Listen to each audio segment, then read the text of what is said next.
abantu abatsha ngegama lenkosi yami uYesu Kristu. Amen. Ndithe izolo xa bendiqala apha le nto siyiqala apha engceleni sisiseyityeya for isixeko sasengceleni nje sonke inganga-understandwa ngondiyithethayo, but amabandla asengceleni kukho into ezoyiqaphela ezokwenzeka after le nto uThixo beyithetha izolo ndicacisile. Amen bangcwele.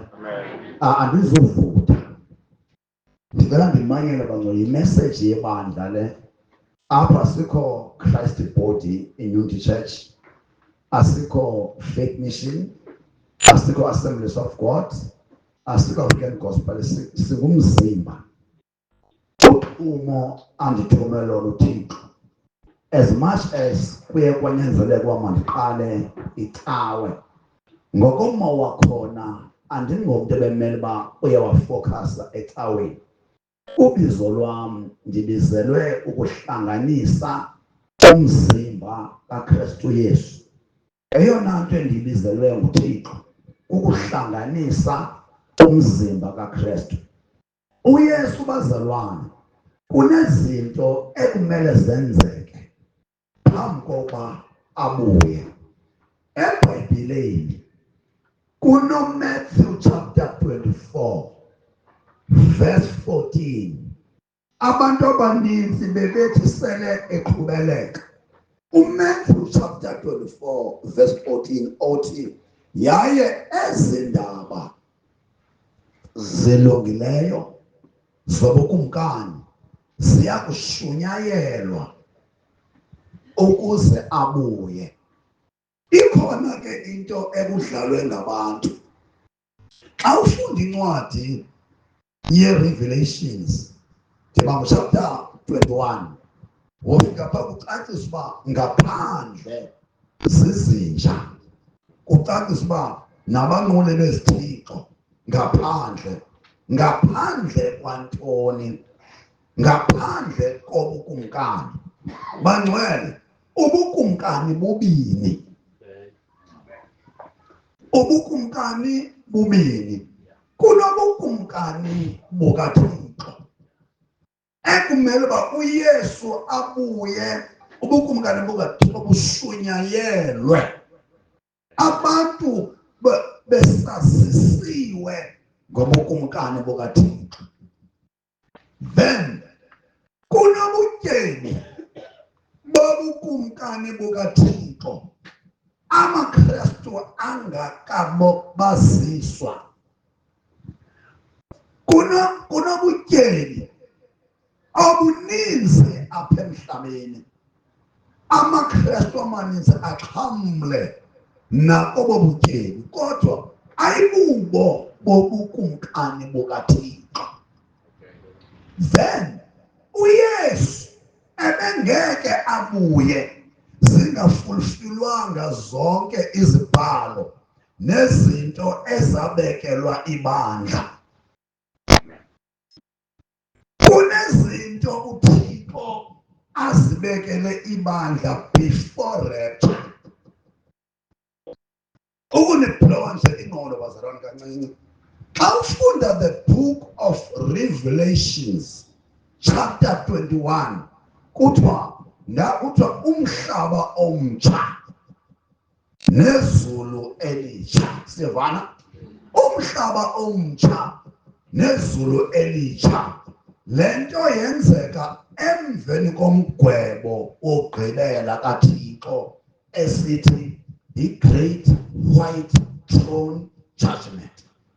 Then ke ngoku kuza kwehliswa elizulu litsha nomhlaba omtsha, kuba lo umhlaba uza kubethwa ngomlilo upheliswe wonke lo mhlaba. Naku umbuzo wam ke ngoku ifuna ke ngoku i-common sense.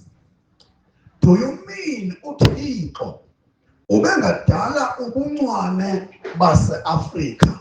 Nansi, uThixo ubengadala ubuncwane baseAfrika, mineral resources zaseAfrika. Then kwenzeke uRevelation chapter 21 whereby yonke into ebisisembiwa engakhange yasetshenziswa sikhona phi e-waste. Khona abangcwele. Ndizama indlela enozingqondo yomuntu because into zakwamoya ngoku abantu they are too spiritual. Abantu amaKristu awekho spiritual, adliwe imaterialism, adliwe lilizwe, adliwe lihlabathi. Then xa ushumala kumaKristu elixesha kufuneka urhole yonke indlela engenza uba ingqondo yomKristu welixesha iqonde into zikaThixo ezinzima to be understood by common mind. Then ndizama ukublowa nina ingqondo ngelithi, do you mean uYehova uThixo wayingadala iAfrika ingase bantu abam isondele ngenxa abantwana abancane because ndifuna uma ndirefresha apha kuyo khanithatheni bantu abam le ntoni yonepe abantwana ingabe ngokutata because mna nimamele nina ndifuna abantwana abancinci abazokoneka le nto because ndifuna ureferisha kuyo because kufuneka ndiyitishe belungele le nto because ayikho easy to be understood. I have to make sure ndiyitisha ndiyilanda ke ngoku ngabomi. Umbuzo wam uthi ingaba uThixo ubenokudala ubutyebi izembiwa ezizawuphinda ngo-Revelation chapter 21 zitshatyalaliswe zingasetyenziswanga? Ebesaphala ntoni uThixo into esingazuyi-enjoya emhlabeni wakhe? Into yokuqala ke ngoku endifuna uba silungise ukuhlala. Amen. Right.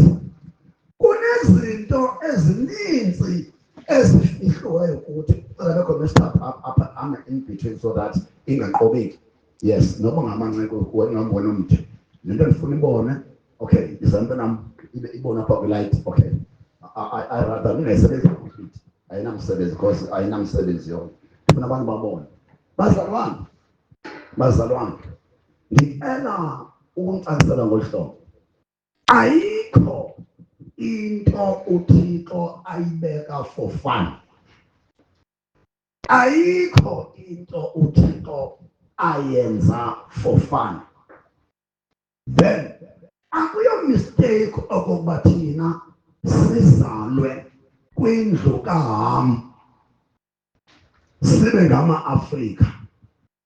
Okokugqibela, akuyo mistake okokuba ngeli ixesha ingabi ngukhokho wakho okhoyo ibe nguwe. Kumnombo wasekhaya ethandile uThixo, mna Gcobani Patrick Madikiza ngendaba ngukhokho because imbewu inye. But wenza uba ngexesha ebendingadingeki ngalo likakhokho ibe ngukhokho. Emva kwakhokho ixesha belidingeka lelikaTatomkhulu, ayabililwe lam. Emva kwalomkhulu yangubani? Yangutata, which means noma mna ndandinokudisappear, ndandiyi-misfit ngexesha elingelo lam. Ikhona abangcwele. Then when the time is yours, when the time is mine, ngoku kaThixo akekho umntu oyimisteyikhi. Akekho umntu osemhlabeni oyimisteyikhi ongena duty to perform for the kingdom of God.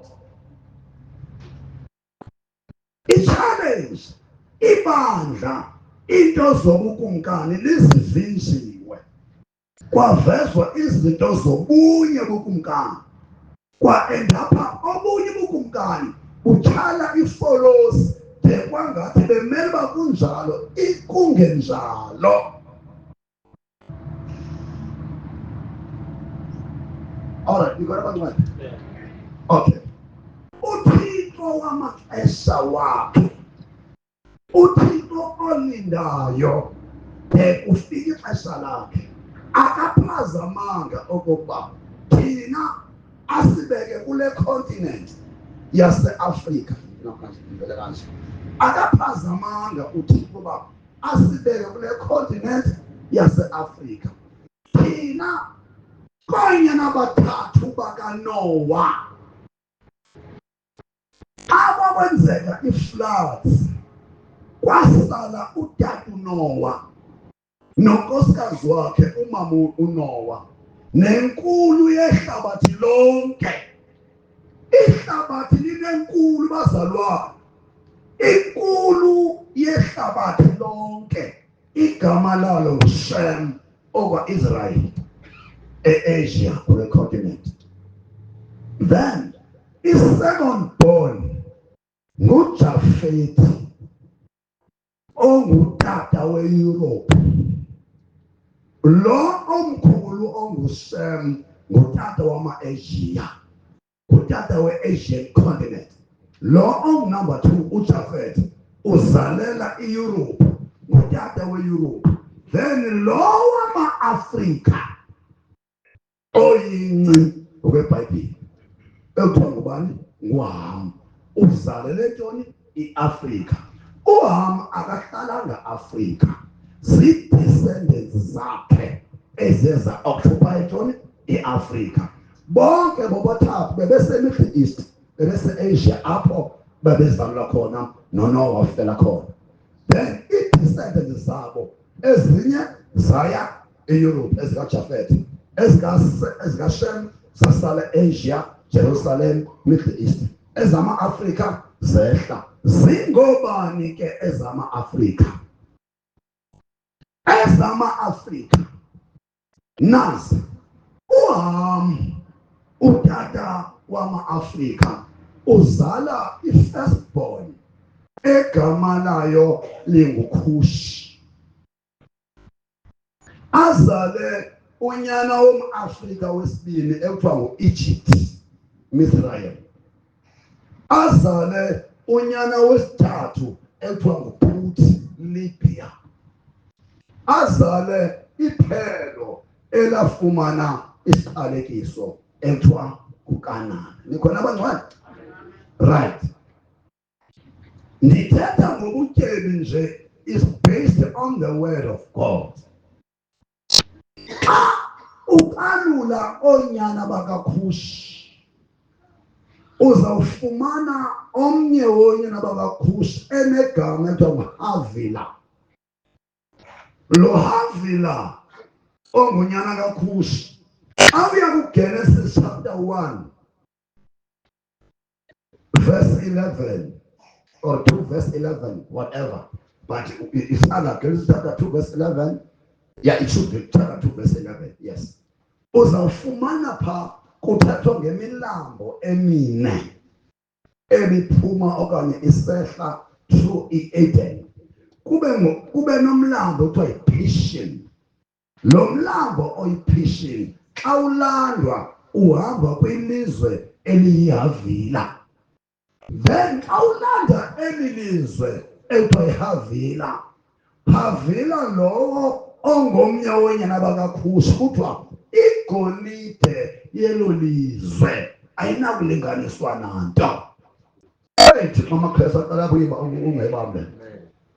Kuthiwa igolide yelo lizwe, by so saying, igolide yalo lizwe refers to the gold in Africa. Nikhona abangcwele? Likhona ibandla? All right. Xa ufunda kwincwadi kwi-English version, akugolide yodwa, kukhona nezinye izembiwa ezimenshiniweyo phaya. Nikhona abangcwele? Namhlanje ndizokhatha iraza because abantu u-Africa back to God bamthatha doctrinally. It's a prophecy that needs to be fulfilled by abantu abatyhilelweyo. Nikhona abangcwele? All right. Masihambeni ke. Nansi into eningayaziyo endifuna namhlanje ndicacise. I-Afrika inezimbiwa ezingekathathwa.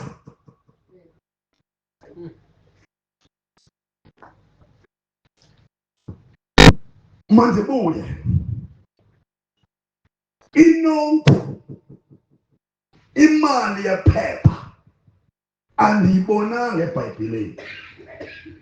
Ndifeka ngedenariyo ingqakeme, ndifeka ngegolide, ngediamond.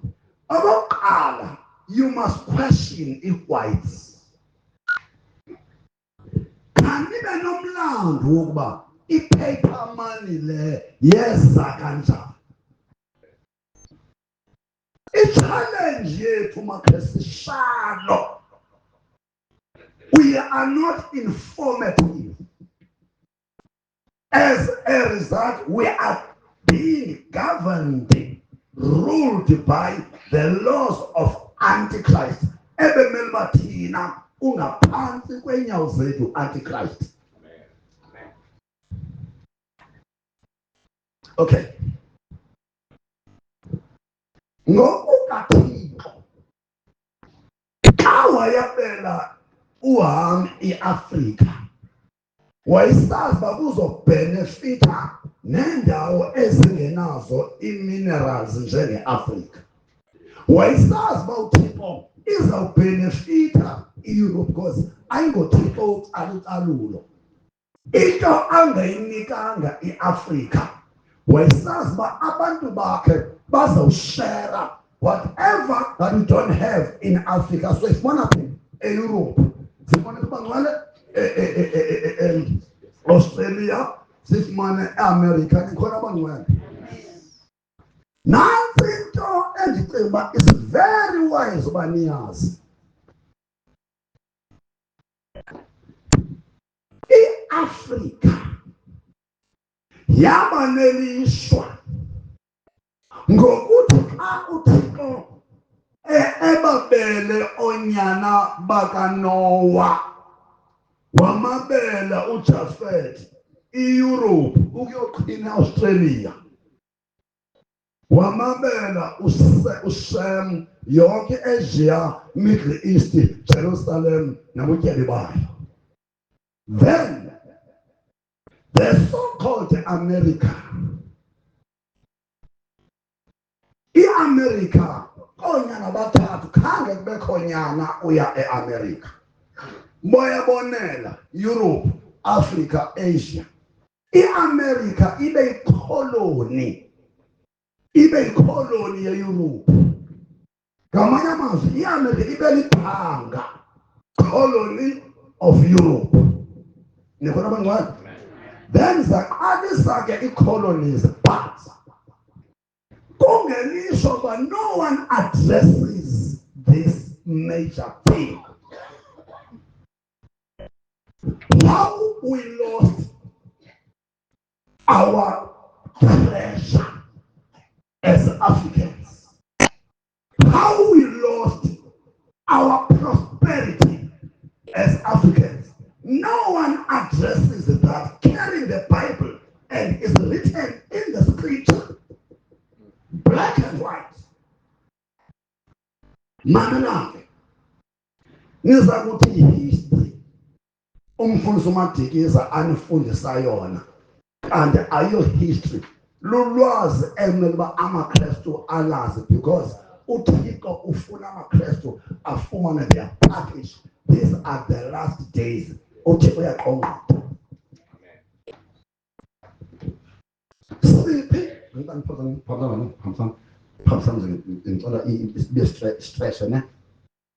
all right, I won't go with this person. No, siphi thina silapha. Kwenzeka ntoni ngo-1400 kusuka abantu beziyela e-India besuka pha phezulu, kungabikho ndlela isuka apha ize India apha. Kufuneka bejikelezile ukuhamba bade bazofika phi eKapa, bengenanjongo yokuthatha umhlaba wabantu base-Afrika. Kwakaba aba bantu on the way to India beyofuna ispice, bephuma ePortugal.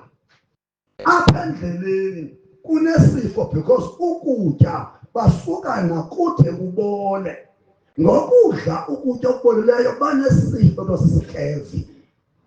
Is then that they decided okokuba bazokhele apha eSouth Africa eKapa isitishi sokurefresha ukutya kwathiwa le ndawo yi-Cape of Good Hope.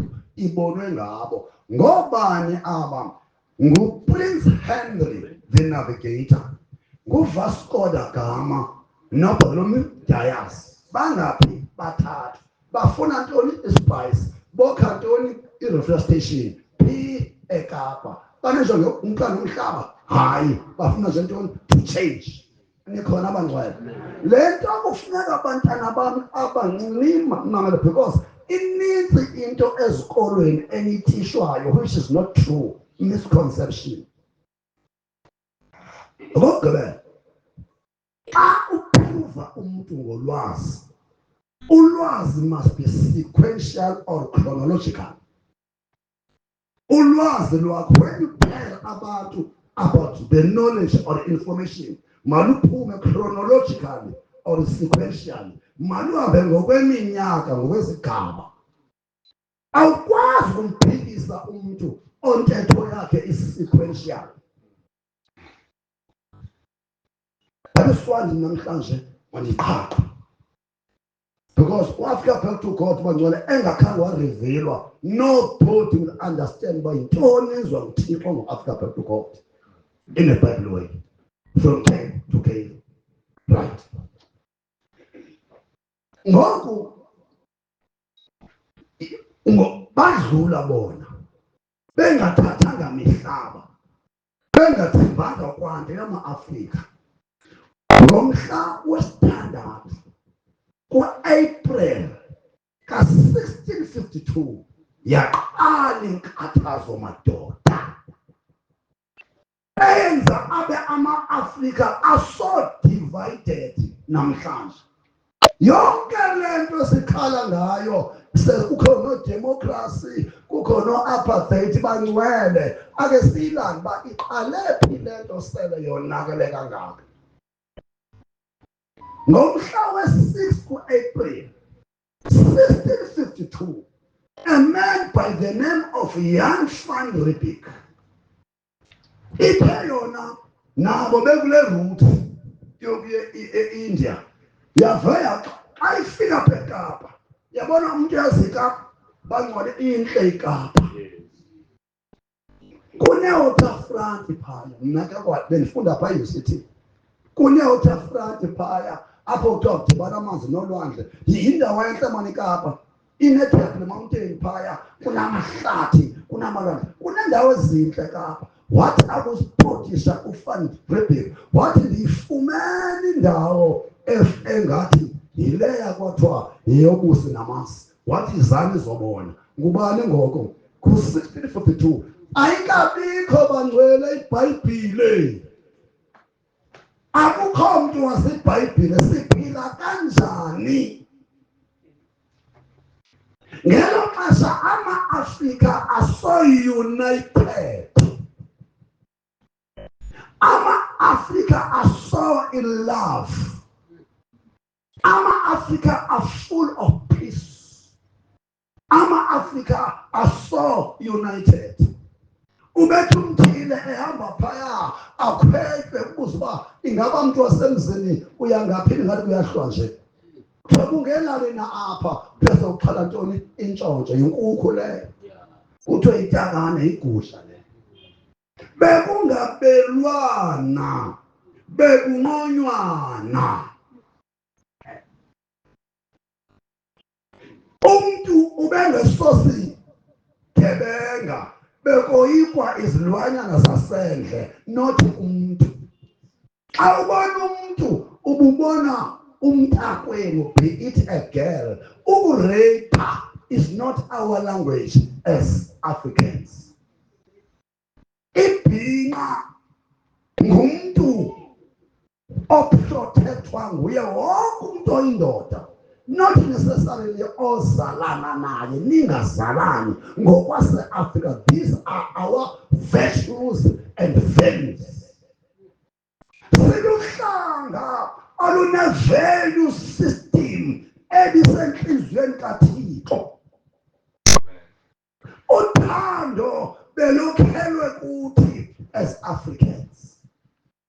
Uxolo belokhelwe kuthi as Africans.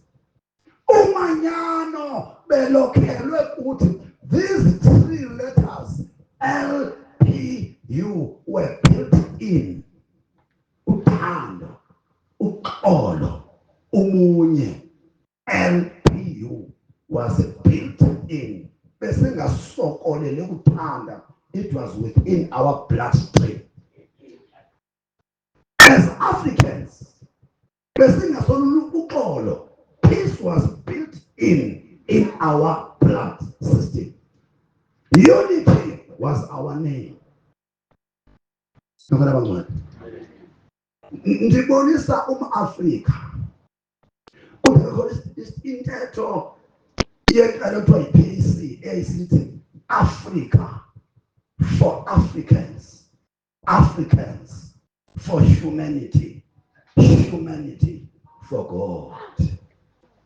Africa for Africans, Africans for humanity. Ubuntu bayaphi ubuntu kuma-Afrika. Africa for Africans, Africans for humanity, humanity for God. Siluhlanga lwenhliziyo kaThixo ngenhlonipho, ngokuhloniphana nangokoyikuthixo. Ibe wesi into ekuthiwa singabanguni. Le nto ithi nguni ithetha uMswati, uMvenda, uMxhosa, uMndebele banegama labo kuthiwa ngabanguni.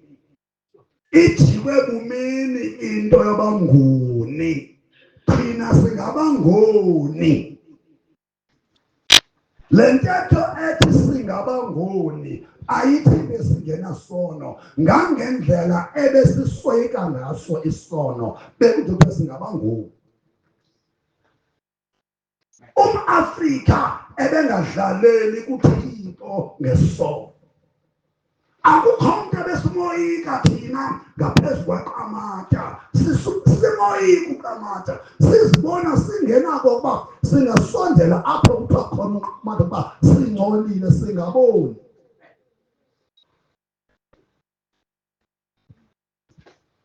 Yonakala nini ke le nto? Ukugqibela.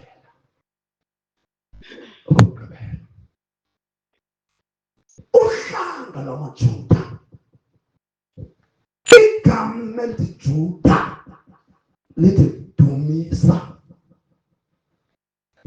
Xa emkaMasirayeli apha eAfrika eEgypt amke nangxenye yabantu ama-Afrika akhatshwa because singabantu bezinwe. Xa bephinda le bemka ngabantwana bethu. Kwasho kwakhona uhlanga lwama-Afrika kwi-Jews. Babelwa indlu kaJuda because indlu kaJuda iphele ngokudumisa. Hence thina give us worship. Siyamzukisa uThixo ngengoma. Imveli yethu ukuhlabelela. Imveli yethu ukuhoka. Imveli yethu ukumkhonza uThixo, worshiping God with all our heart and spirit. That is the nature of a human being known as an African. Mamela ntwana mama, ndiniphe namhlanje so that nokuThixo ongathini ndibe ndiyithethile le nto yonke because lo Africa back to God akaziwa. Ngabamshumayelayo abana revelation. But I'm revealing unto you the purpose of God to send me to preach Africa back to God in a Bible way. Then, after 1652, ngithe wonke amazwe ayabelwe, but ngoku onyana bakaNoah kwakhona abahwaphilisi abathi benendawo zabo i-Europe, i-America, i-Australia abonela bazozithathela ngendlondlo umhlaba wama-Afrika. How?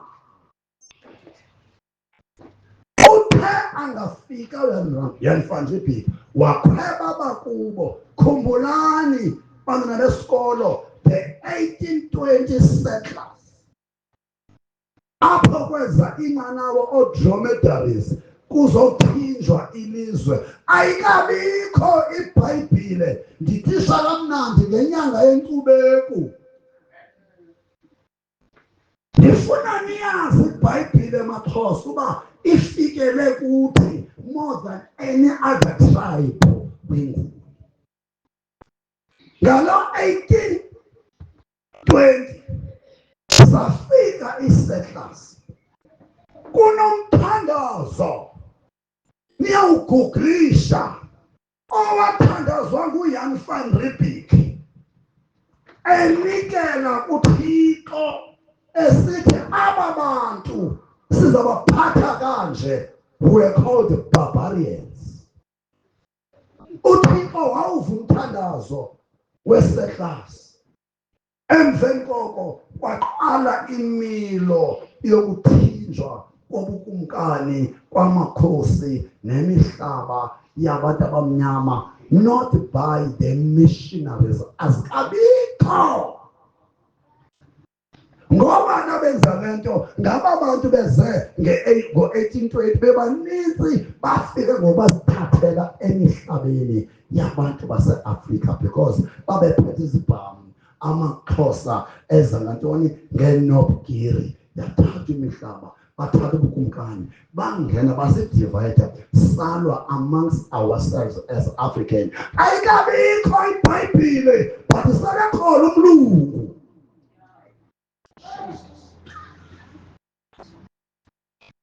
Okugqibela, le ntshumayelo yam ayikho tribalistic because ndishumela into ethi abantsundu nabamhlophe. But if you don't know your history, you will never know where you are leading. The power is in understanding of where you are coming from before you know where you are leading to.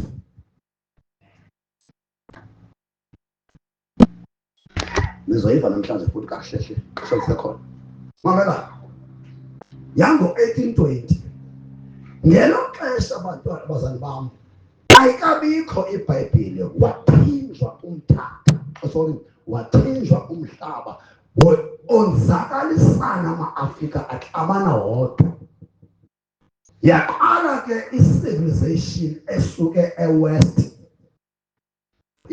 yasohlutha ezona zinto zenza umntu ame kwinkolo or kwimveli yakhe ezine nazi. Igama lale nto kuthiwa kukolonayizwa.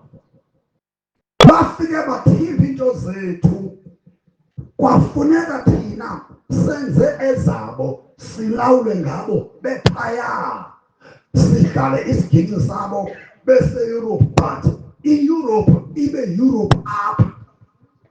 Igama laloo nto bubukoloniyali, colonialism. Ukuqala ukuba ingqondo zabantu abantsundu ziphixaniswe kumhla samkela ubukoloniyali, colonialism. Ayikabikho iBhayibhile maKrestu, ningamnampazamo ndiya kuyo. Ngo-1895 sele amadlagusha kudala ewugqibile umhlaba, kufika the first Orthodox missionary. Nilibambe igama elithi Orthodox. Egama layo ekuthiwa nguVan der Walt, unyengane ngesiXhosa. Yaqala ke ngoku into yoba kube khona umntu ophethe ntoni ilizwi. Ngelo xesha sekudala bekoloniziwe abantu bakuthi by the colonizers. Nansi into endifuna ama-Afrika ayi-understand. Just because these missionaries were coming from Netherlands or Holland, apho the settlers were coming from. Zifike zona i-missionaries apha. Zabethelela le nto gababo bayenzayo, colonialism. Then iBhayibhile yasetyenziselwa to colonize us by those first Orthodox missionaries. Nikhona abangcwele? Nikhona abangcwele? Amen. Asuke uThixo amthande umXhosa, avuse indoda, a first black Xhosa prophecy by the name of Khulile Kamajeke. uMajeke aprofethe iBhayibhile athi ngumqulu, athi wofika lo mqulu nize lo mqulu niwuphicothe emini nasebusuku. Nansi into yokuqala uMajeke umprofethi ayiphethileyo uthi isizwe masiyeke ubuthi. The first prophecy by a prophet of the Xhosa nation yathetha ngantoni? Ngobugqwirha. Eqala umprofethi ontsundu uMajeke ukuprofetha kokwabo kwaXhosa kwaNgqika kwaRharhabe njalo njalo, uthi makuyekwe kulahlwe ubuthi. First prophecy kwaXhosa sisiprofethi soba makuyekwe okuthakatha kungaka. Uyaqamba indlu kaXhosa kudala yakuthakatha. Umprofethi uqala ngokuthakatha kumaXhosa uthi umprofethi yohlukanani nobugqwirha bungaka amaXhosa. One Lord. Okwesibini athethe ngentombi athi kuzothiwa ngumlahlekisi uNongqawuse, but uNongqawuse ngoba ethethe inhliziyo kaThixo ethunywe nguThixo, nguthi wakhe lowo. At number 3 kuzoba khona i-Anglo-Boer War, kuzawulwa amabhulu namaNgesi, uyaprofetha. At number 4 ubukhosi nobukumkani buzawuphela buthi tu butshintshe ibe yintsomi, akunjalo. Apho kwesihlanu abantwana bazongabakhathaleli abazali, batshaye usilikiti icuba, athi kodwana ingcingo uthi kuzoba yiloo nto uba ngaba kodwa lo mqulu nithena ukhangela nawuthabatha ilizwe lenu lawusipha. Avale athi kunomprofethi ozawuzalwa eswakwisizwe sabaRharhabe, nize nimphulaphule naye othetha kwangalo mqulu. iBhayibhile bangcwele baXhosa bayaxoxa abantu abathi sibone seyiza ngomlungu, iqale yatshilwa. Umpikana lo ndiyakuye ke ngoku oprofethi oqala nguMajeke uthi eseni ebuhlanti asuke abethwe yimitha inkazimlo senguPawulos. Yafika inkazimlo yafaka uPawulos kule ndoda engumtsikana eseni. Inomfana msoko kusengwa ndiyacingela. Inkomo le nguhulusha.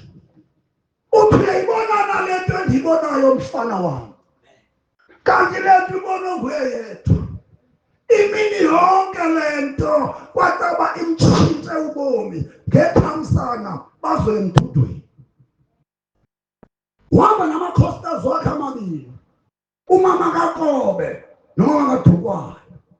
Abafazi bakhe ekuthiwa ebekhohlakele uNtsikana xa ifuna ukuxhaphaza asifake imbona enamafutha, athi noma mhlambe ngamanzi abandayo, athi nibabini nohlwa ngumzimba wendoda eyi-1 ukhala imvula.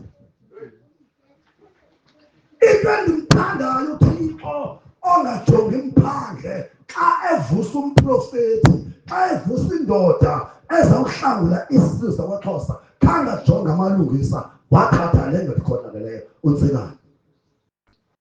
Xa iduda ebusuku njengendoda yomXhosa ibisezakuwayo,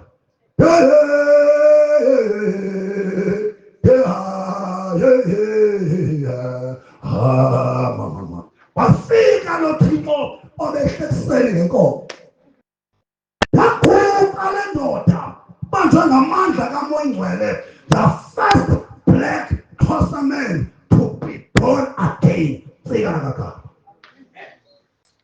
yaphama le ndoda, yabiza zakubo sihlandlo sesibili, ndingathi okokuqala yagoba egameni likaThixo uyise, yaphinde yabiza izibizo zakubo,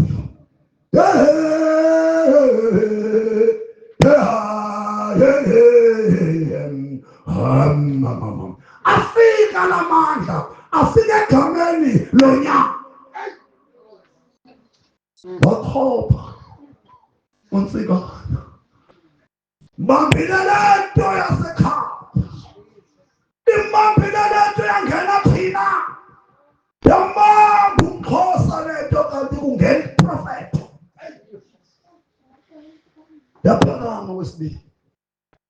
Okwesithathu yaphinde yabiza,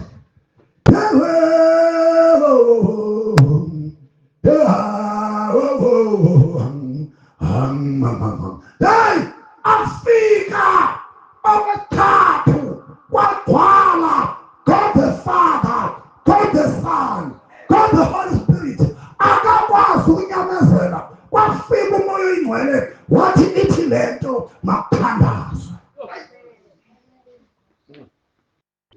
wawujika umbhudo, wajika isiko,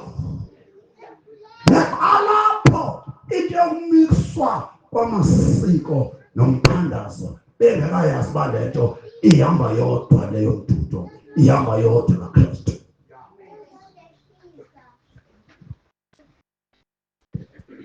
Le mix masala esiyibona namhlanje, amaKristu ethwasa eba ngamagqirha, amaKristu namhlanje ethwala inyoka, amaKristu namhlanje eba ngabavumisi, amaKristu esenza amasiko ezinyanya.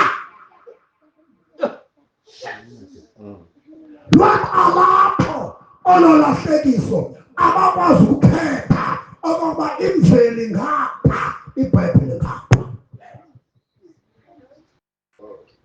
Salimali isizwe, salahleka isizwe, hence namhlanje u-Afrika, to God, is trying to revive and take people back to their roots of fearing God. Africa, back to God in a Bible way. Come closer. God,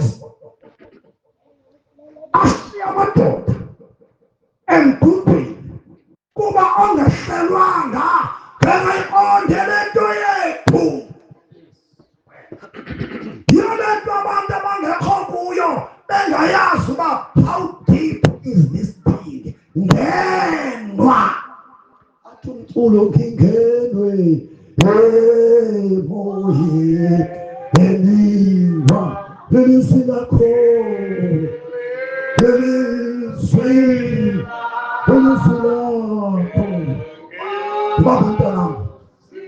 Mabutana. Hey, sikhonza nabantu abangenangenwa. Le nto ngeke uyiqonde de ube ungenwe njengoNtsikana. Amandla le nto asekungenweni. Yona nto seyifeyithwa, ifeyithwa ngabantu abangathi bangenwe kanti bezingenisile.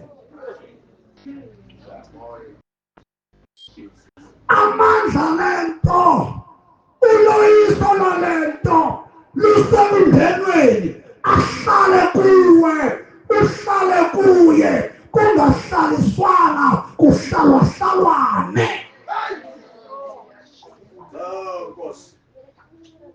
Sekuhlaliswana nje bakekho.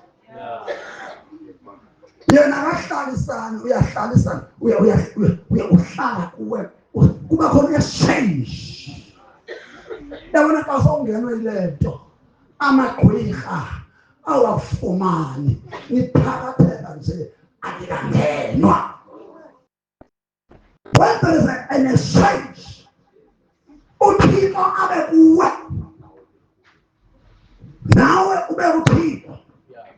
Xa amagqwirha esiza emntwini abe the exchange of positions and names. Bathunya kumadikisa kanti sesenze exchange yamagama noYesu. Uthi umfana mandiyeke xa befika beze kwindawo endilele kuyo bethunyiwe bafika lo okum nam ndikuye sitshintshe iposition.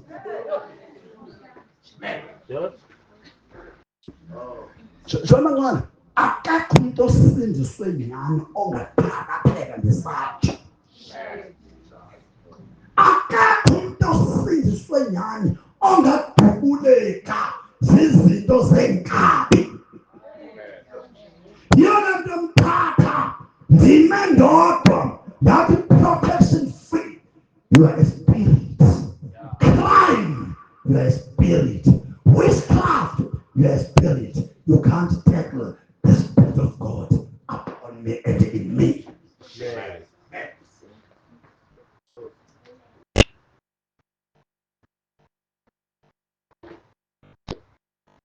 Antwalanga ndinenyama ndinegazi njengayo, but ke nimkhonza uThixo ingenasibindi. Usathane udlala ngebandla. Wena amadevil wesiphakathi emabandleni asenziweyo. Board, just board. Because nonyula ngemfundo ngesikolo esithandwa nguSathana namasatanist. Uqala ku-just board phezulu ngawo wodwa amagqirha because anibona anibacikithi nomoya aninawo uma ucikitha. All committees of pastors, there will be a pastor every land.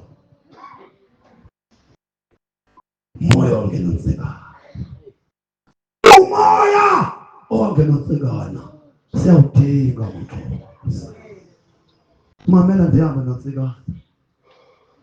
Athatha abafazi bakhe. Imdlile lento. Asiyududo. Asiyamadoda emthundweni angahlelwanga, angangenwanga, angayivayo lento awashiye. Wathatha abafazi bakhe bobayithunya. Wafika kumlambo okhoyo ngokuthiwa yiTshume River. Ayifike eTshume waqala ngaye wasehlamba imbola baptismal in the running water. Yona nto ndima nditshotshentsha ndithi umfundisi ophucuke too much obhaptiza abantu bayo kwipool uyabalimaza abo bantu. Ndisatsho if ndingumpostile mandingoyiki man of God xa zingenze right, because the so-called mega churches incoma zingoThixo. Yes, yayikhona amachibi ayekhona iGulfs zazikhona zonke manje into zokuba wena wayikhetha kanjani iJordan. Kufuneka ungayenzi into engenziwanga ngumhlawuleli wakho. Don't baptize epulini. Don't be civilized. Uphume ezweni. Abaptizwa egameni elijikelezayo. Spiritually yathetha lanto jonga umphakathi. Uba nifuna ukuprove I'm wrong ne? Yenza kanje. Xa ubhaptiza umuntu makabe nesiciko sakhe. Jonga uzana andithi uba andinibhaptiza ndizibonisa ngento nifanele ibone. Yabona i-empty yathatha mazinze. Amfaka lo muntu emanzini uthi ngifuna mntana ukubona uma kwenzeka ntoni. LNP ayigqiba umkhupha le antini yami. Yebo ngoku yebo isesayini uba umkile umzimba omdala ungcwatshiwe njengesiciko. Uyoshona apho singasikhona khona abangcwati. But spiritually speaking, ibenza amaKristu abhaptizana ephulini spiritual abe shallow. Once isiciko sijikela and then one, your spiritual life will rotate like a siciko. We are to Satan any access as power because we are rotating like a siciko. How ngumzalwane ubhaptizole emanzini uthi kuSathana ewe Sathana ndiyaba uyawuclaima lo mzaphatha umzimba wakho owawusebenza kum awukho maybe ngokupressure because isiciko sisekho. Secondly, azala khona uYesu kune-Red Sea, Pacific Ocean, Mediterranean Sea. Xa ethanda uYesu uba kwafuna ebhaptize elwandle ngewathatha loo malwandle amakhulu phathi wawashiya khona. Ukubhaptiza elwandle uzibizela i-marine spirits.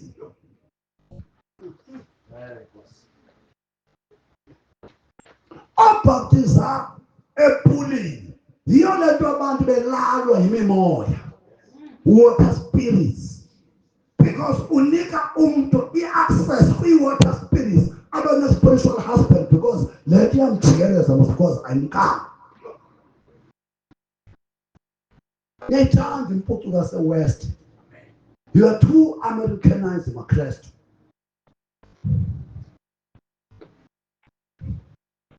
Ukhona abangcwele? Nihamba nami? Akusho ngigqibe. Angigqiba. Mamelaphi.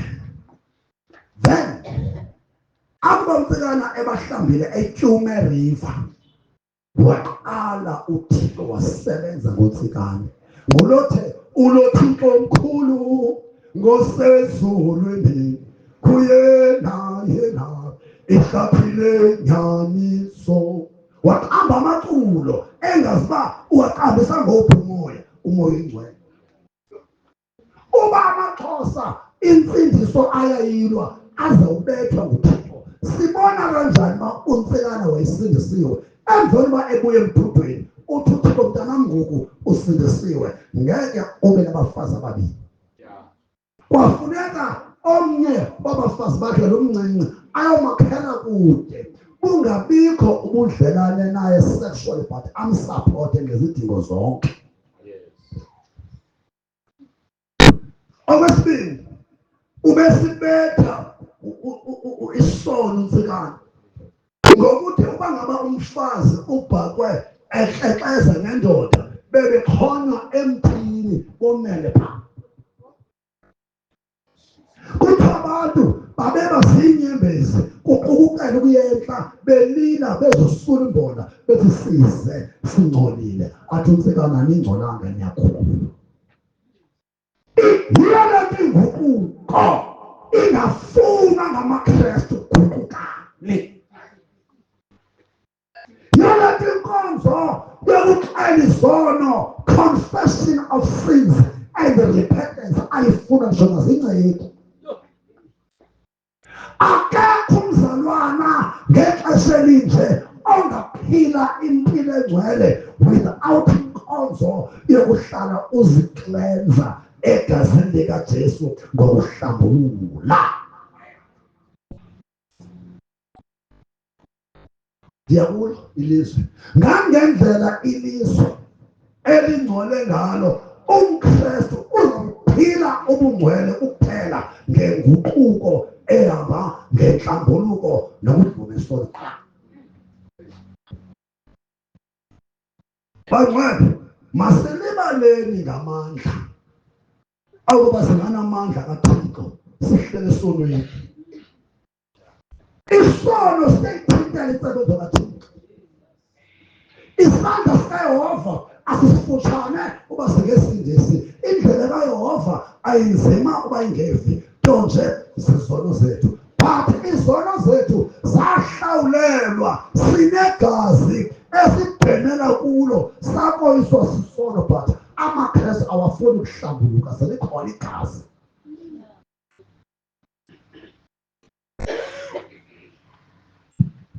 Come to ngonika ndithi 1 John chapter 1 verse 8 uba sinasono siyazikhohlisa, inyaniso ayikho kuthi, but lo verse iyakuhlisa isono if awukho verse 9 othi uba siyazivuma izono zethu ulungile ukuthi uthixo ukuze ashone nobani uthixo.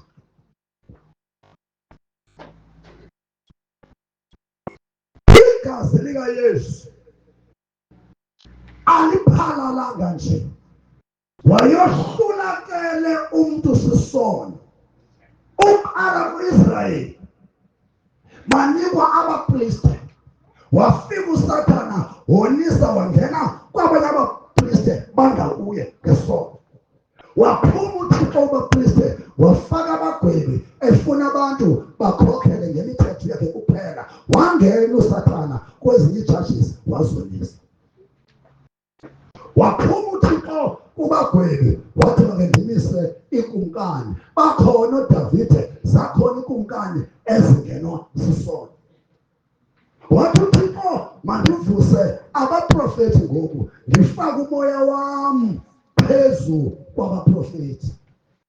Uthesela uThixo enze loo nto, wafika umtholi wafaka zakhe i-40 prophets. Wahlala ikhabhinethi ezulwini, wanikela uThixo ngonyana wakhe, waza uYesu wanikela ngoqobo lwakhe. Laphalala igazi lakhe ukuze sakona sibe nethemba loba sinegazi lokusicamagushela izono, but abantu baliyeka igazi. And amandla amakholwa asegazini likaYesu mhlana chilekelwa ngamandla egazi, ama-Satanists, ama-Antichrist, ama-devil worshipper, amagqwirha awafuni ishunyayezwe nge-power of the blood of Jesus Christ.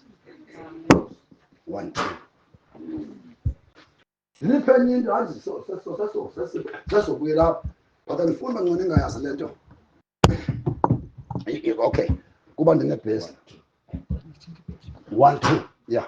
Jongani bangcwele yaphiwa ilizwi nguThixo. Uba ngaba amaKrestu iqulu lasewisini ngu-81 Zulu yemfihlakalo, Zulu yesimanga, athi uverse 2 wabona uluntu lonke luwe esonweni, imiphefumulo yonke ihlele elishweni, wasikwa yimfesane engumangaliso, wathabathela kuye lonke ihlazo lethu. But why sizohlazeka sesahlazekelwa? AmaKrestu ayabrayibha njengehlabathi, but thina igazi lasibrayibhela. Asimele uba sibrayibhele imisebenzi, sabrayibhelwa ligazi.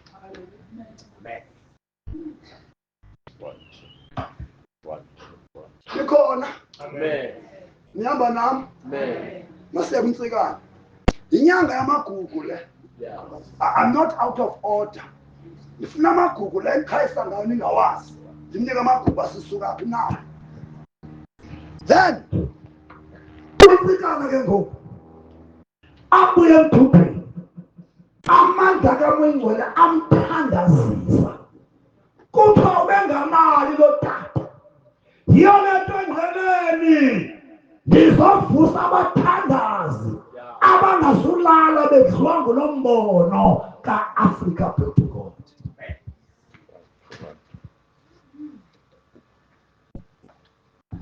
Imfundiso, ii-missionaries ezifike kamva zizo ezishumele imfundiso ezinjengoJohn Wesley, amavuka wakhe because yena ngoka-1700. uJohn Wesley ufundise abantu imfundiso. Then emva kwe-orthodox missionaries ndifuna abaphulaphuli bam ndiba ngibaxale into esixabanisayo. Abantu benkolo yemveli andilwi nabo, abakwazi kwehlula i-orthodox missionaries ezafika zasebenzisana ne-colonialism zasigcinezela.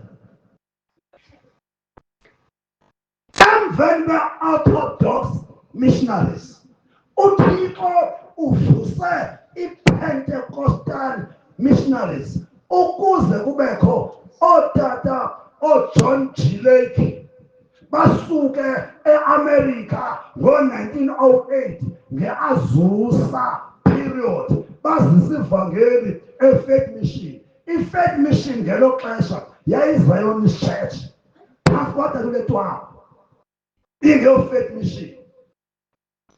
Wafika uTata John G. Lake wayitshintsha i-Faith Mission yabhaptizwa ngamandla kaMoya Ingcwele ukuzothatha ungidi aba abafumaneka kwi-crusade kaTata uBhengu eLamontville bangene i-Faith Mission. Otata ungidi ngotata bekuma nje ilayini abeka isandla kokuqala uMoya Ingcwele abawele bonke. Yiyo lento kuthiwa i-Faith Mission libandla likamoya. I-Assemblies of God yayifumana lento yamkela ngo-1914 sele i-Faith Mission ihambe kakhulu hence ke ngoku ingathi libandla likamoya lodwa. No, akunjalo qha baye bayibamba qha.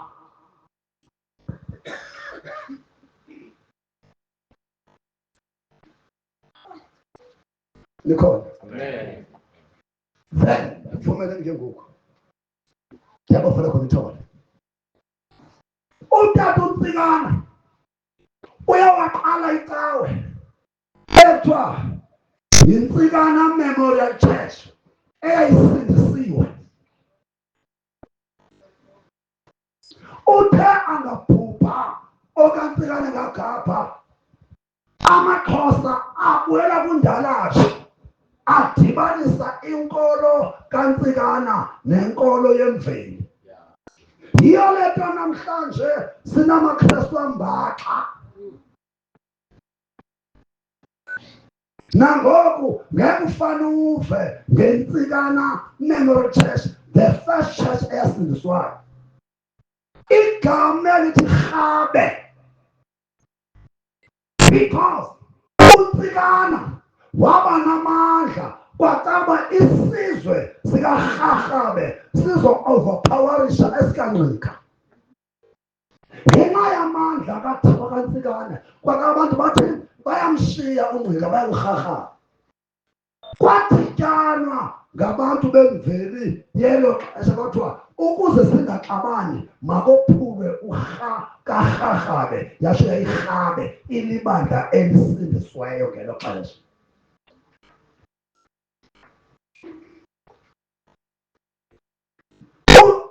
uTheo Soka uya eScotland ngulo obhala incwadi bona izwe lakokwethu wesihla kwindiza ngelo xesha kuphatha phezu kwenkolo yentsindiso kaNtsikana. Uba irhabe yayilahla phi ayifuni mna.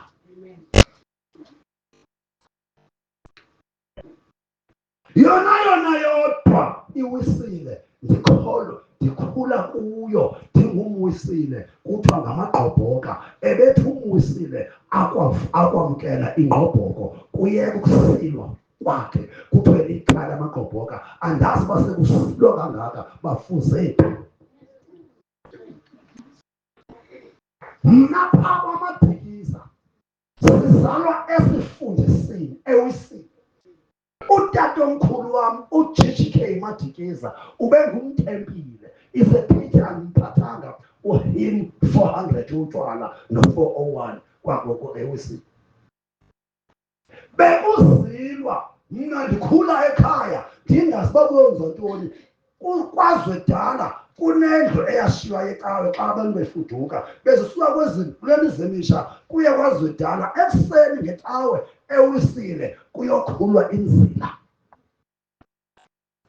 Ngelo xesha kwakunento ekuthiwa luFefe. Uzawubona omakhulu bezoguga apha ngasepulpiti belila zayapha ezonyembezi zofefe. Umuntu ophi uwisile ayilwazi usindiso ngabantu abamosha uwisile. Iwisile uJohn Wesley, God is salvation kwiMoravian elwandle.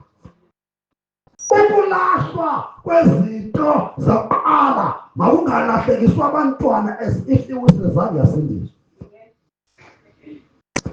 Ilungisa lento asasisindisiwe sibethe i-mainland churches because asinahistory. Ukulimala kwazo masingongezi. Yalahlwa into kaNtsikana, apho yalahlwa khona uyayazi.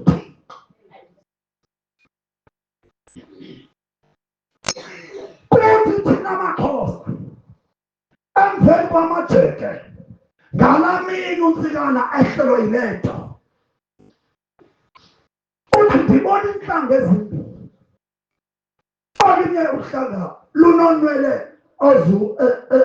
obuyephu okobulobulo bombona. Lunendlela ezikhanyilayo. Liphethe umqulu ngesinye isandla. Ngesinye isandla liphethe iphosha elingenamthunja imali. Nize nuthathe lo mqulu niwuphengulule emini nasebusuku ukuphakama nokuphumelela kwelizwe kuxhomekeke ebufundweni nokwaziweni kwalo mqulu. Amen. Phasuka isizwe sawujula pha umqulu kwathathwa imali. Kunjani namhlanje maXhosa?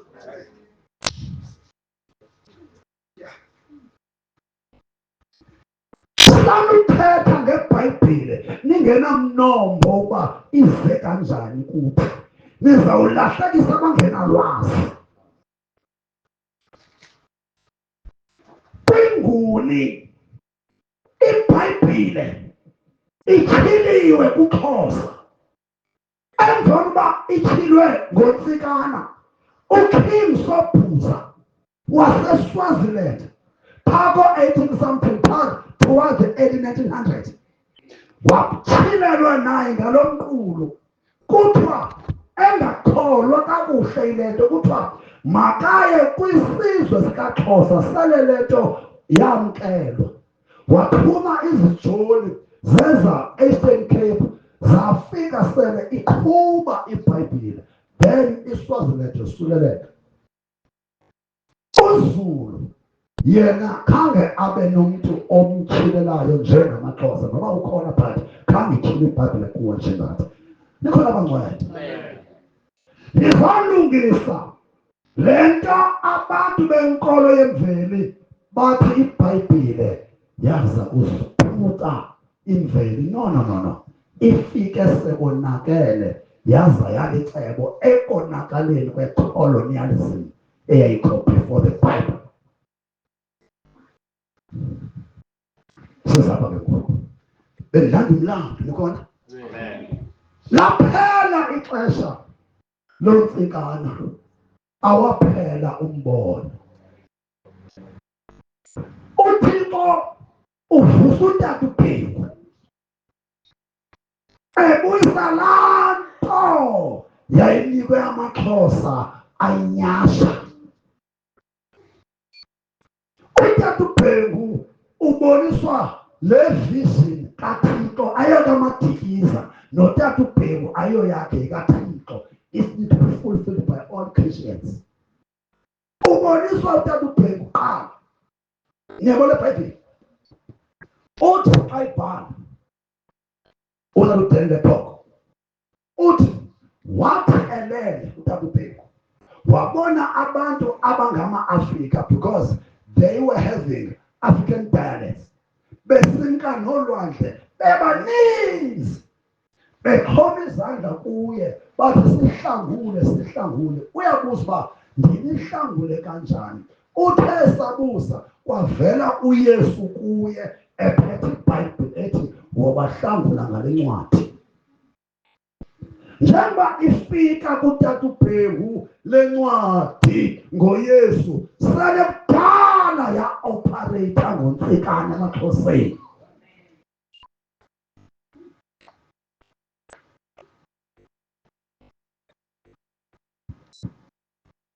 Unikwa lo mbono utata uBhengu uThixo ngexesha le-apartheid akakwazi ukufulfilla because of color bylaws.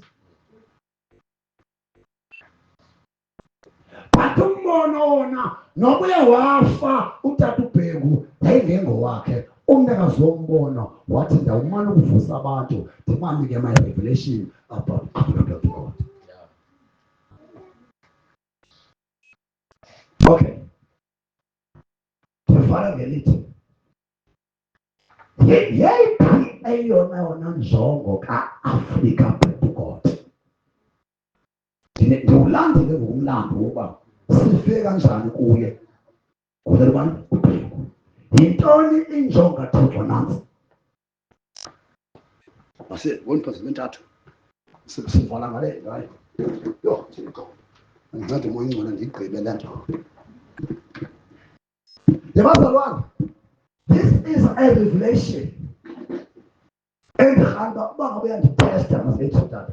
If uyandithesta uyondifastela noba 100 days. Uthixo xa endixela ngale nto ngeAfrika sizova ningasapenika. Uthi uThixo madikiza xelela ibandla lam uba kune-plans ezintathu endifuna ibandla lizazi. Uthi iplan yam yeyebandla lonke liphela, Global Church, Universal Church, Church of the World. Plan number 3, plan number 6. Uthi kum uThixo kwii-continents eziyi-7, South America, North America, Europe, Australia, Asia, Africa, Antarctica, ndizikhethele i-continent of Africa ndawufulfila ngayo icebo lam. Global, continental. Then xa kufikwa eAfrika akaya eLibya ikhona, akwakhethwa eEgypt ikhona, iNiger, iMali, iMorocco, iGuinea, iNigeria, iChad, Sudan, South Sudan, Ethiopia, Kenya, Tanzania. uThixo wawashiya wonke lamazwe umbono wakhe wathi ndizawufulfilla ngeSouth Africa, which is the national plan of God. Amen. Nikhona? Wathi ke ndinguThixo, the national plan of God is South Africa. I-continent yam ngeke izuze i-unity nokukhululeka kungaqalanga my national plan, plan number 1. Khona ibandla. Amen. Then bonani ke abangcwele ulibaziso olwenziwa libandla laseMzantsi Afrika njengoba lingatyhilekelwanga. The national church is the United Church of South Africa, the body of Christ of South Africa. This is national plan. After a national plan igqibile, uThixo ngayo iSouth Africa uzoraiser all other African states ngenxa yeSouth Africa, so that the continent of Africa yonke ibe well established in the fear of the Lord. Lapha iAfrica, because i-last revival ndiyawazi ama-America I am called uThixo, ama-Europe in Britain I am called but umnwe kaThixo we-last revival awukhombanga in any of the 7 continents other than continent of Africa. Then ukudileya kwe-Africa kudileka icebo likaThixo le-Universal Church ezawuqhilwa. Akuzuqhilwa abandla lase-South Africa abangcwele lase-Afrika, kuzoqhilwa bonke abazalwana in the world when they form the so-called the universal church, one church. We're so selfish. Niyabona izakala esikuyo eSouth Africa. Okay, ngingiphenje ukuthi xa nicinga umtholi akayazi lento ndithembisho la. Imagine it details on. There is a committee of 8, of which from that committee of 8, uchairperson nguSatan qho.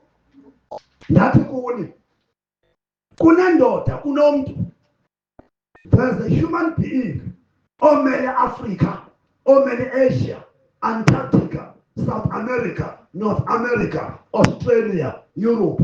There are 7 continents. Then zonke i-reports of every nation kumele uSathana azazi ekulandawa kuyo by i-messengers zakhe from each continent. Nikhona ke ngoku? Amen. Then i-continent zonke zimelwe ngulo muntu. Take for instance the continent of Africa for an example. ILibya kunomuntu apha ophuma apha noseNigeria, Algeria, Morocco, every state inomuntu omele uSathana onika ama-report ezo state.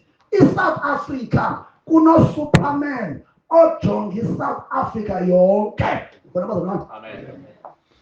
Then lujonga iTanzania usireport kulowe continent. Owe continent ayisebani uDragon. Likhona ibaza nabangcwele. Ninayipisha nje nayo. Mamela. Then let's come to our state, South Africa. In South Africa, in 9 provinces, ngeke niya i-deep nje tani. I-province nganye ino-super person who take every recordings of South Africa to the continent, from continent to Durban. Likhona abangcwele. I-provinces zase South Africa ziyi-9 ndithi. So kunamadoda omama ndibazi abayi-9 abahlangana phansi kwamanzi benika i-order masiwuqine uMzantsi ngoku. Each province imelwe. Ziyekele ezinye i-province ndize kule yam.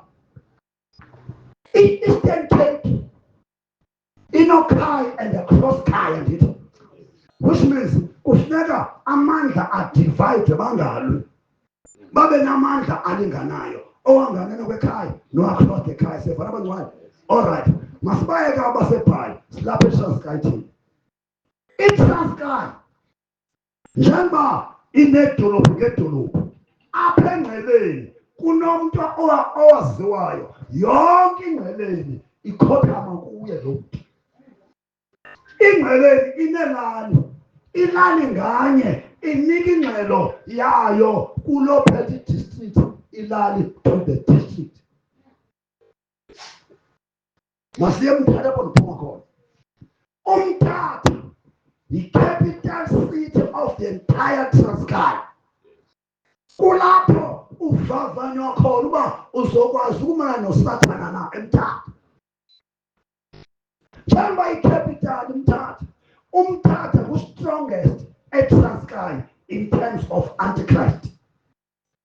Wonke umfundisi otrelwe eMthatha ngeke umfundisi ntose esikisiki. Osuka esikisiki usafuneka azi uba engafika eMthatha, uziprove eMthatha uba uphethe ntoni. Istrong idemon eseMthatha because idemon ye-capital town of the entire Transkei. But ibandla lilela alifuni nezithethayo kodwa igqityiwe. Ikhona? Uthini uTata uBhengu kulo mbono ongeza athi from Cape to Cairo, not from Limpopo, not from Vrystaat, not from Northern Cape, but from Cape. iCape zimbini, i-Western ne-Eastern. Nikhona?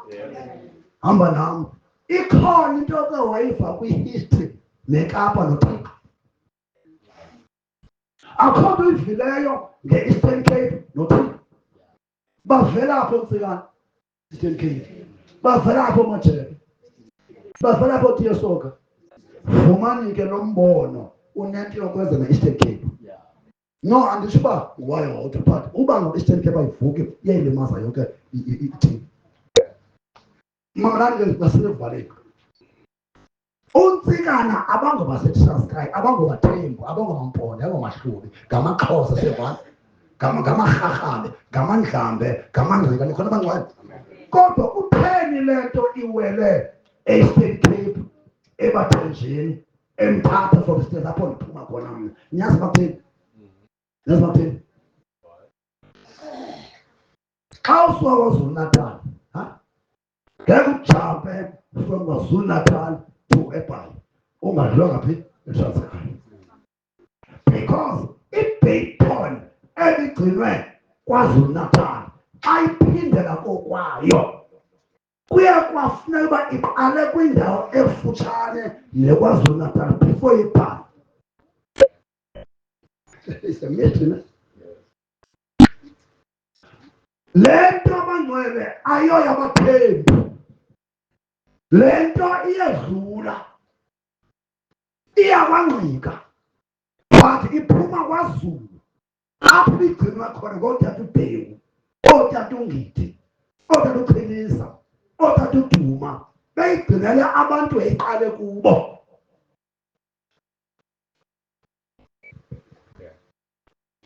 Uthixo isemnandi sithatha isemnandi ngayitula imini sihambe gqi namhlanje nobe ngamazi after uzomazi after khona nobe ngamazi uzomazi clear. Then niyambona mandiphi mangcwele le nto ayinanto yakwenza notata uMadikiza. Baninzi abantu Thixo achila kubo lo mbono ka-Africa back to God in a bad way from Cape to Kiribati. Asikazani sonke. Njengoba ethi uThixo mandingoyiki mntu, ndithethe ngathi ndikhonjwe ngesibhamu. Bakhona abazovuswa abanalo mbono but asikazani, but shalmut sawudibana. But mna ephilwe kuye kama ndithethe ayoyetawe le nto yiyo le nto uSathane engayifuni because iphethe isiprofeto esidistroya isihlalo sakhe.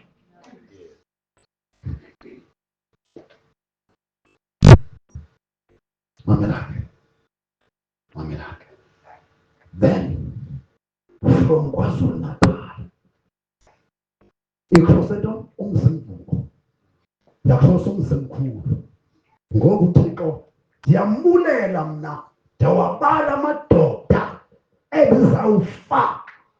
Thixo awagcina amadoda ayasigcinela le nto eyaqala kwaXhosa kuNtsikana ayimosha amaXhosa. Ndiyambulela uThixo ngotata uChilisa and African gospel.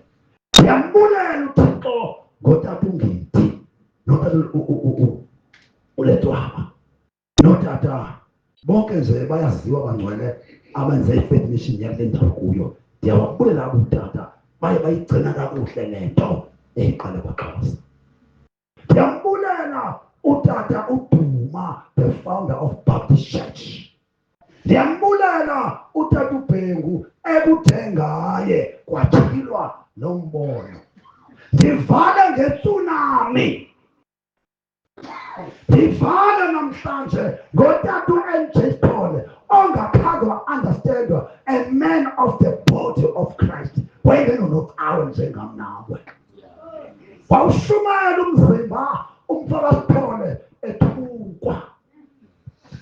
Let me tell you 2 reasons ezenza uba le nto ingayi kwaNgqika. Hamba nami. Utata uBhengu uthunywa wabomvana nguThixo.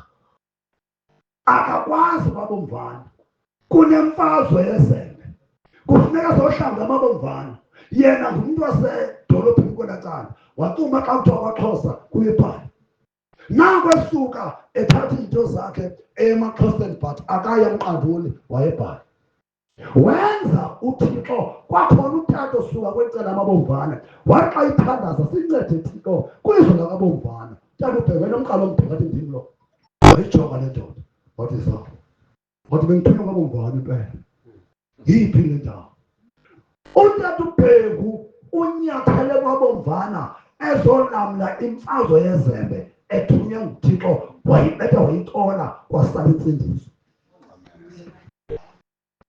unyathele eluthizweni kwanumber 5 kwaqala isiguqo esime even today noba siyaxekwa apha engqeleni lenkulu enumber 5 ethizweni apho le ndipheka khona noba bayazi abantu siyayazi thina bayaliwa kakade into kaThixo esalwe namhlanje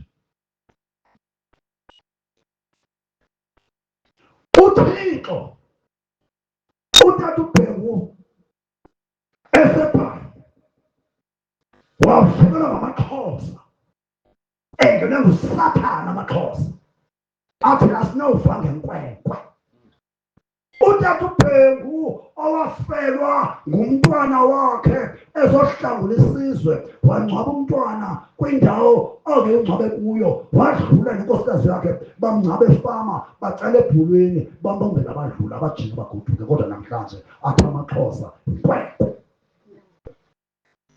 xa utata uBhengu wayaphuka eqola impahla zakhe eshiya amaXhosa wafika utata uBhengu namaXhosa bendiwabuyisana into yawo kwesibili uboka washiya kanje ndiza waqalelisa inaphakade wancama utata uBhengu kuba engafuna amaXhosa aqalekise wahlala emthuka enkwenkwe phantsi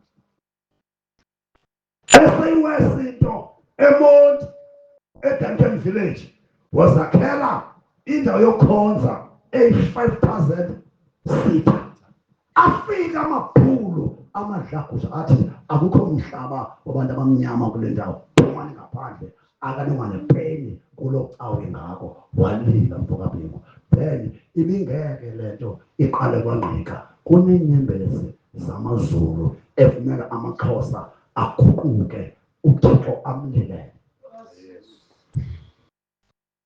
yiyo lento iwela kwicala asinalo nokuthina ihistory yokuthola amaZulu zinamakhwenkwe ecala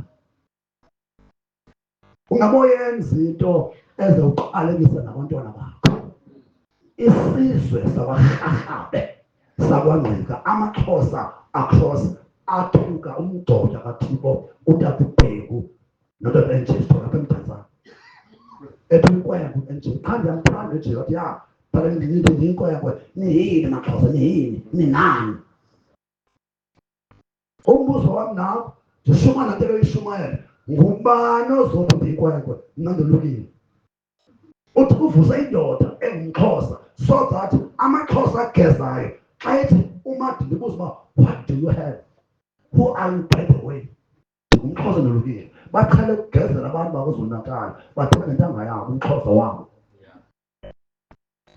I fear no man but God and I stand for truth be it thousands against me I don't care as long God is with me siyabhala namhlanje what is then the purpose of this nikhona bambani ke ngoku ihlabathi lonke lilawulwa nguSathana ngomoya ngesystem ka-Antichrist the entire world nikhona ulilawula uSathana elikathiwa ihlabathi through politics economy and religion uma ngabe uYesu angabuya ngoku bambalwa abantu abangafumana imesi kaThixo because of the love of money of which imali ngoku ayiserve the kingdom of God iserve the other kingdom njengoba uThixo efuna ibandla elinye the united body of Christ On the other hand, uSathana ufuna one world government, one world religion, one world currency. Lilele bandla. Ngiphendele. Njema ndishumayela lapho. Ubhizi umtho. Ulontsha politically, ulontsha economically, ulontsha religiously, elontsela obakhe ubukumkani. As of now, i-politics zigovernishwa nguSathane, i-economy nguSathane, i-religion nguSathane. Therefore, yohlulani, we are not religious. We are born again. Ngoku kuzawuthatha igusha ebhokhweni. AmaKrestu are religious azothatha. Once ube ngumKrestu or religious, you fall to the trap of Antichrist. You must be baptized of the Holy Spirit. Umahluko kumaKrestu, wonke amaKrestu angamfuniyo uYesu osindisayo awazubhaptizwa nguMoya Oyingcwele. As such, they will fall short of the power and the glory of God of this present generation. AmaKrestu will be one. Moya Oyingcwele uzoba mnye. Asizulalwa ngama-doctrine. Asiwehlulwa ngama-doctrine ekawe zethu. But to one spirit. United, we stand. But divided, we fall. Kopano, Imana, unity is power. One last concept before I close. Oh, Africa back to God. What is the mission of God, Ghana? John Manuel. Elilizwe lethu lityebile zeminerals. Nimamele. Njengoba kuthiwa i-mines zavalwa. Do you know why? UThixo waqonda uba akanawuvuma uba ubutyebi bama-Afrika budliwe zii-settlers buphele. UThixo can you understand that it's too spiritual? Uye uThixo wabeka ii-angels zakhe. Wazibeka in every nation. Nikhona abangcwele. Every African nation, there are angels of God. Ingakumbi apha emazantsi kweendawo zamaKrestu ezijonge ubutyebi de oonyana bakaThixo babe revealed. Then, if first world countries eziyi-America ne-Europe zayibona le ndyebo ilapha, zaqonda uba azikwazi kuyi-accessa because of the angels of God. And baqonda uba they can't destroy the angels of God. Into abayenze maqhathwe abantu nge-global warming. Maqhathwe abantu nge-global warming so that kungaze kwembiwe e-Afrika kuthiwe i-carbon dioxide this and that. Akukho kwa-global warming. I-white zabona ubutyebi obuse-Afrika so that siyofa singakhange sabu-enjoya. Then u-Afrika back to God is the only means zobusisa bobutyebi. Amen. Thixo onocawa bandini. Jongani ke into eyenza uSathana andilwe because ndiyalixelela bazalwane indlela uSathana amlwa ngayo uMadikiza yile revelation because imbethe konsini. Bekumele uba amaKrestu ayathandaza ngam, not icawe ethile, because lo mbono ayingowecawe uzohlangula i-Afrika yonke. Mamela ndiniphiquzu. Okuya besilwela iSouth Africa bekungcono noko, kodwa sithe sakuthi Africa back to God. Kaloku yazini amazwe asemantla oLibya, oMali, oMorocco, oEgypt zii-Arab countries ngamasulumane akanathixo. Xa sithi ke ngoku Africa back to God si-affecta izithixo abathi ngothixo. Yiyo le nto wonke umntu oke wangena wathandaza ngale vision uliwa nyhani, because kukhutshwe imimoya uba nantsi into ezantsi kuzodistroya oothixo bethu ngalo Africa, because uafecta nama-Arabhu azosindiswa. Ndiyababona abantu abalwa le nto. Bazalwana, I'm telling you mntaka Myandu, wonke umntu olwa mna akalwi Madikiza, ulwa umbono uthixo awaqala ngotata uBhengu ayingowam. It's a continuation and fulfillment of that vision. Okwesibini, akekho umntu ozawulwa nothixo aphinde aphumelele ngaphandle uthixo uthethe eziphikisa. Uba ibingumbono wecawe kaMadikiza ubuzokoyiswa, but ngumbono webandla lonke. Noba lingandikhanyela, but ibandla lonke salmut lawujoyina lo mbono. Uyakuthanda, awuthandi, ungawuhlasela, ungawubetha, ungawuthuka, but uyawudinga.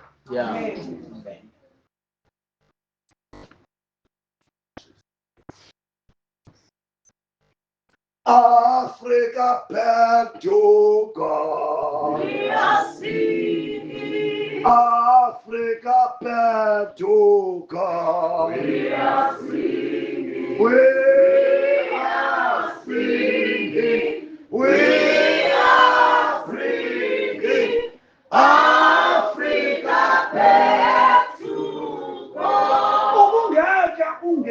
Ubungeke umbane, but ukumka kombane Sathana akuncedi. Ndiyikhuphe yonke le nto ndibethela yona ka-Africa back to God ifikile ebantwini. Noba ungandiqonda Sathana kwedini uyaxoka. After this day akukho mntu ongayaziyo the vision of God about Africa back to God.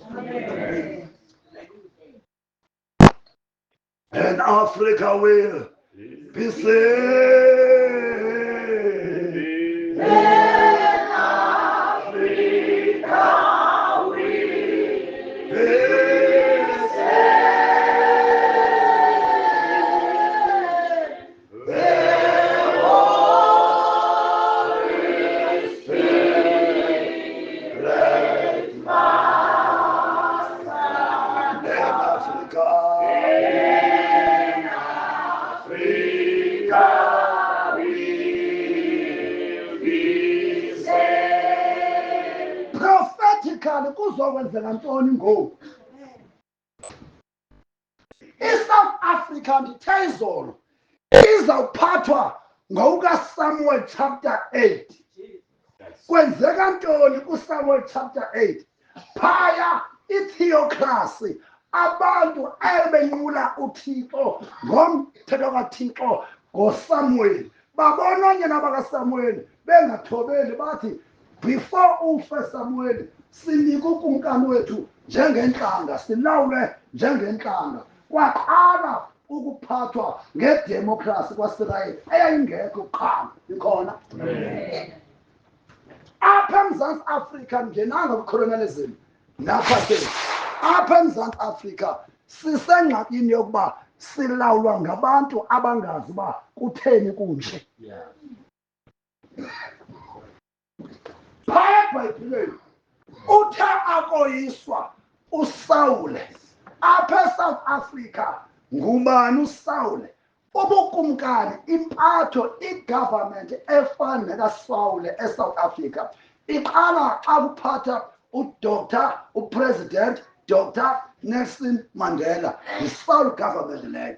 Okwesibini ungena uTata uMbeki sele iqhubeleka igovernment ngabantu kaSawule. uTata uZuma ungene iqhubeleka igovernment kaSawule. Then unumber 4 nguPresident Ramaphosa, and igovernment kaSawule yakolapsa nalethu iyakolapsa. Kuba nina kwazinikwazi abantu kwazothika. Then ukukholapsa kwegovernment kaSawule, the first democratic government of Israel, uthixo uvusa uchapter 16 ubani uDavide. uDavide ungena esihlalweni sikapresident but engupresident wokuqala ozawuphatha ngoko ikamani uThixo. Yintoni yenze uDavide waphatha ngoko uThixo? Uyawabeka umprofethi uNathan eqaleni kwakhe. Ithetha ukuthini kuthi emveni koba lo mbuso uzawukholapsa uzawuphatha a kind of David government. Then this kind of David government izawuhlonipha icawe ibandla. Ibandla will act as a prophet Nathan. uDavide will stand for the president, the cabinet, and the like. Ikhona. Then as uDavide ubengaphumi emkhosi without hearing from God through Nathan. ESouth Africa asizibona president ezovele ibizwe nguTrump eAmerica kuze kuthiwa iflying without consultation from the Nathan, which is the church. Uzawubuza upresident uba ndibizwa eAmerica ndiye na athi uThixo ungazawudliswa. Siyavana? uNathan izoba ingabaprofethi abaphuma phi ebandleni. In other words, iSouth Africa izorulwa nge-theo-democratic governance for the first time. uTheo-democrat ukuthi uTheo ibandla limele uNathan, theocracy. uDavid umele democracy. Ayikho sazuyive loo nto yiterm ephuma kum ndidibanise uNathan noDavid ndakhupha eSouth Africa uTheo-democratic government ozawulandela. Mamelani ke, yile Theo-democratic government ezawuphatha eSouth Africa atsho uThixo atyhile izembiwa ezilapha. Ityebe iSouth Africa, ityebe ithi. Then amazwe asurrounding like Angola babuza uba South Africa nenze kanjani, xa sibaphendula back to God.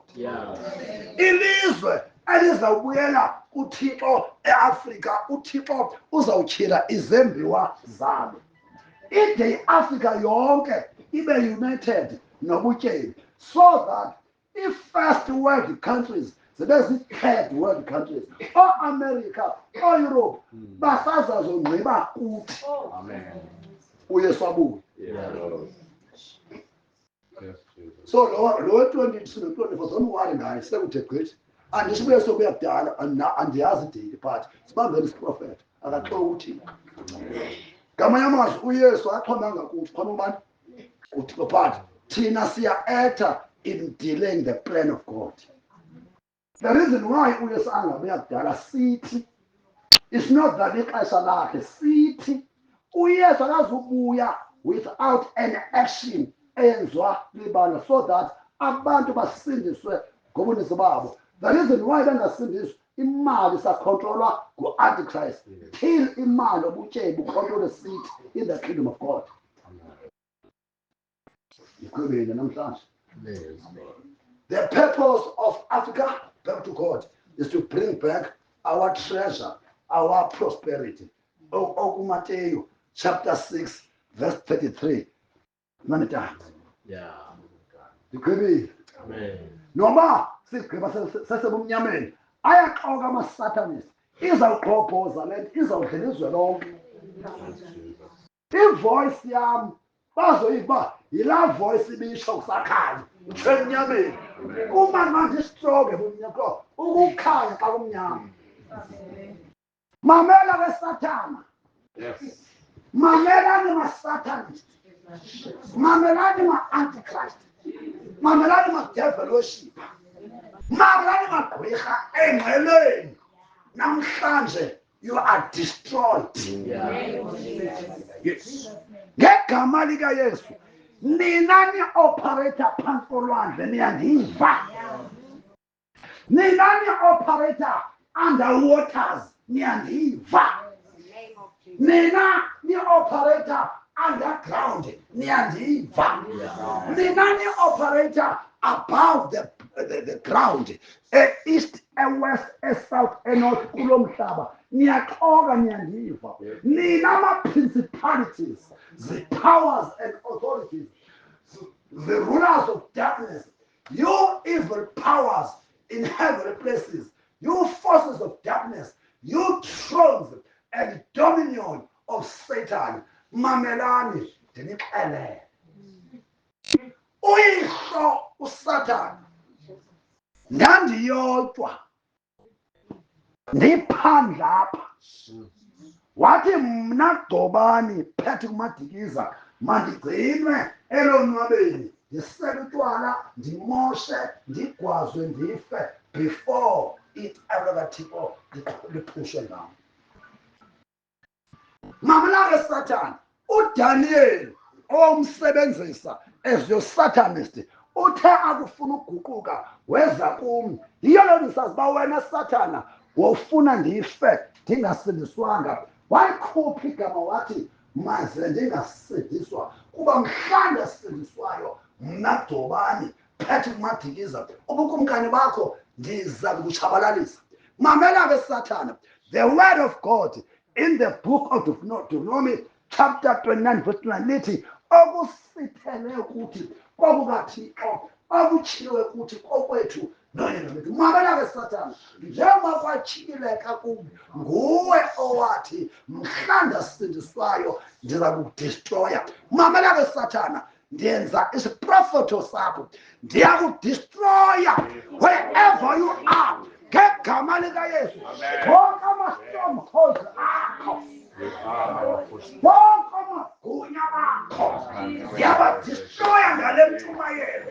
Uyaxoka Satana, everything has been revealed. Amakrafu ayakhululeka engqondweni, amakrafu ayakhululeka emoyeni, amakrafu ayakhululeka emphefumlweni. Namhlanje ndiyadala ngoAfrika beziko wena Satana, you are doomed. Ngegama likaYesu waseNazaretha, ndiyadala, ndiyadala.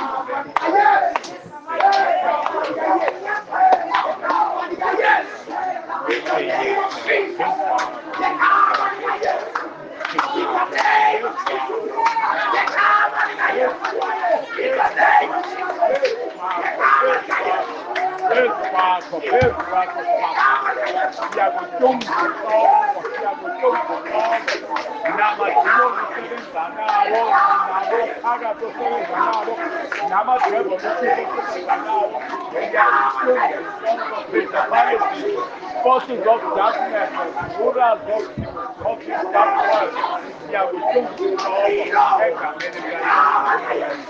in the name of Jesus, in the name of Jesus, in the name of Jesus,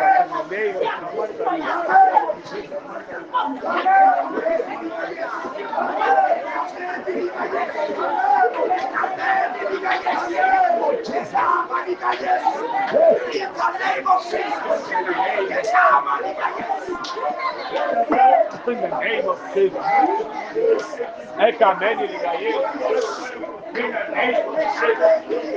In the name of Jesus. Father, in the name of Jesus.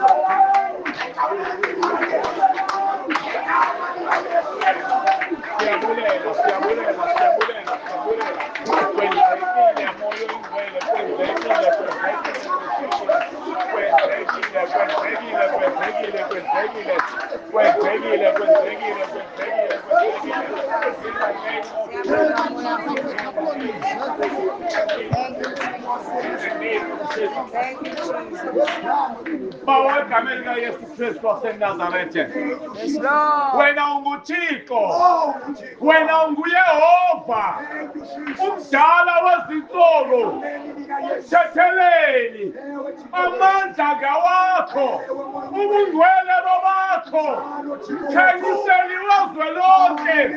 Wena wasizinto ekugqibeleni, ezasekugqibeleni uzasekuqaleni, ubona kuyo yonke indawo, akho nto yehlula uThixo.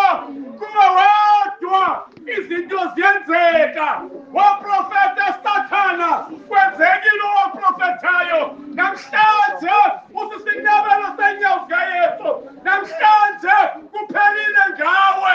IAfrika iyabuya, iAfrika iyabuya, iAfrika iyabuya. Uthixo ugqibile ngawe Sathana. Namhlanje